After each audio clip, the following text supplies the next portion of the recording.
இப்போ நம்ம இன்ஸ்டாகிராமில் பார்க்குறோம், ரொம்ப ஆச்சரியமான ஃபெனோமென் பார்க்குறேன். எல்லா பொண்ணுங்களும் டான்ஸ் ஆடுறாங்க. என்னன்னு புரியல தமிழ்நாட்டில், இந்தியா ஃபுல்லாக எனக்கு புரியல.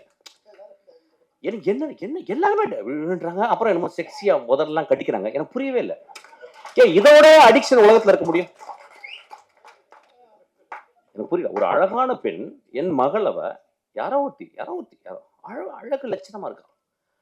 அவ வந்து ஒரு ஒரு ஒரு கேவலமான ஓத்தாங்கம்மா ஒரு பாட்டு இருக்கும். அந்த பாட்டை பாச்சுக்கிட்டு அவ உதரெல்லாம் கடிச்சுக்கிட்டு ஊ ஈ அப்படின்னு சொல்றாள. நண்பர்களை, இதை விட மோசமான அடிக்ஷன் இந்த சமூகத்துல இருக்கான்னு கேட்கிறேன். அடிக்ஷன் எங்க இல்ல? இந்த வரப்போது இந்த ஐபிஎல் வரப்போகுது. நம்மளாம் அடிக்ஷன் இல்லையா? சினிமா விட்டு அப்படியே நேரம் போய் வாயை திறந்து பார்த்துட்டே இருப்போம். டோனி ரிட்டையரே ஆக போகிறது கிடையாது.